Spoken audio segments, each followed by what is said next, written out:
Well, hello everybody, it's Dan, your friendly fishmonger from dansfish.com. Today I want to show you some Panda Garra in an absolute feeding frenzy. I love watching a big group of these take down the food. Here they are. So let's go down and take a look. These little guys are currently about half grown. They get about 3.5 inches or so. These are maybe 1.25 inches to a little over 1.5 inches, and they're feisty, they're fun. Just a big mob of these is just an absolute pleasure. They're playful, they're outgoing, they're peaceful. I really love this fish. Garra are amazing, and Panda Garra I especially like because they have more color and more bold of a pattern than your typical Garra do. Throwing in some rapashi, and we're going to watch them just absolutely mob that food. It's a little far back, so let's put in a piece a little closer here, and they'll mob that.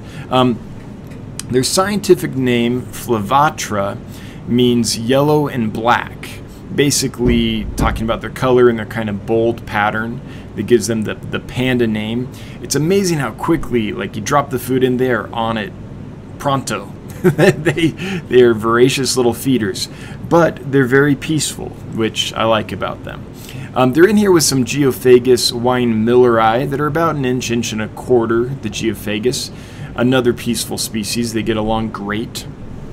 So these guys come from Myanmar, and they experience the monsoon season. So they're seasonal breeders, and during the dry periods, the water gets a little sluggish, and they kind of hunker down in shallow pools in the streams.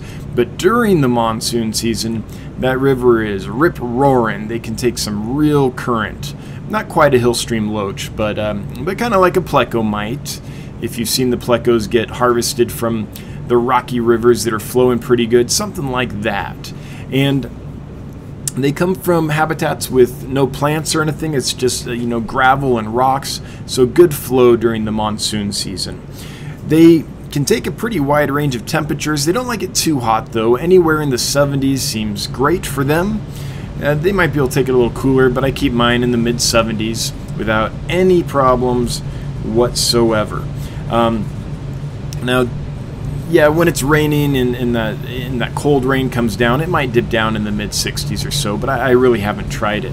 And when that monsoon comes and that river's flowing super rapidly, they have to cling on. So they have this lower lip which is modified into a suction cup, basically, so they can hang on a lot like you would expect a pleco would do. And like a pleco, they rasp biofilm. They'll eat algae. They're a good algae eater, but that's not all that they want to eat. So be sure to give them some meaty food and things like that. This is rapashi, the community blend, and they like it just fine. They'll also eat flakes and pellets and frozen and live and pretty much everything once they've settled in.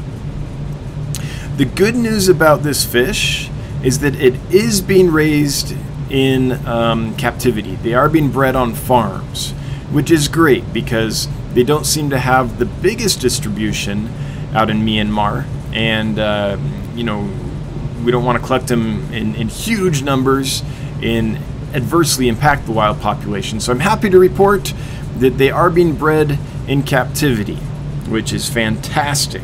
They're fairly new fish to the hobby. They were first imported in 2005, and I remember when they came in and I saw them, and my mind was blown because all the Garra I had seen up to that point were pretty colorless. Not, they were peaceful and they were good scavengers and lots of personality, but not much on the color or the pattern.